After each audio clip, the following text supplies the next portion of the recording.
Good morning, church family. This morning we are in Mark chapter 10, and we're picking up the story about where the Pharisees were testing Jesus over the issue of divorce, whether it was permissible or not. So I'm going to pick it up at verse 6, where Jesus says, "But from the beginning of the creation God made them male and female. For this reason a man shall leave his father and mother and be joined to his wife, and the two shall become one flesh. So then they are no longer two, but one flesh. Therefore, what God has joined together, let not man separate." Verse 10 goes on, "In the house his disciples also asked him again about the same matter. So he said to them, Whoever divorces his wife and marries another commits adultery against her, and if a woman divorces her husband and marries another, she commits adultery."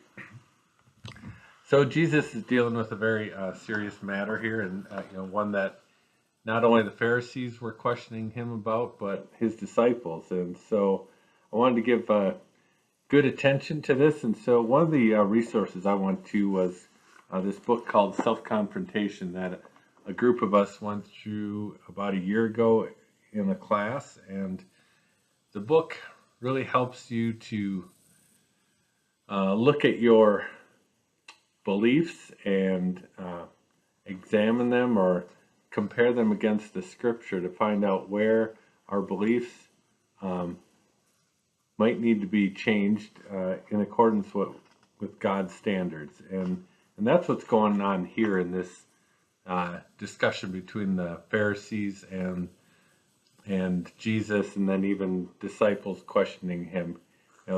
There's man's way of doing things, and there's God's ways of doing things. And the man's way, you can see they're asking, hey, can we go ahead and get this divorce? And Jesus just reaffirms that marriage was always intended to be permanent. It was ordained by God. It wasn't an invention of man. It wasn't an invention just to, be a living arrangement. But really, it even reflects the relationship between Jesus Christ and his church. So a few of the things in this course that we learned was that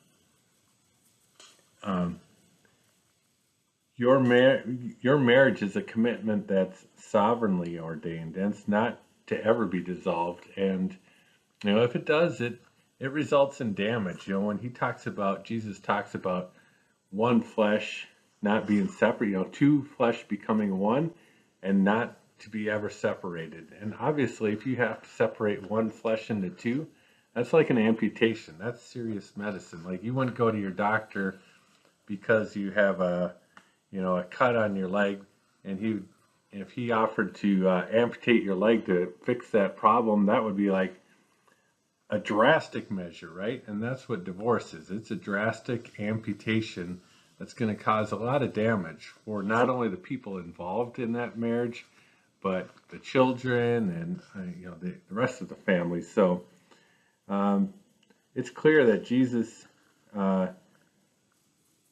intends, and God intends, for marriage to be a permanent thing.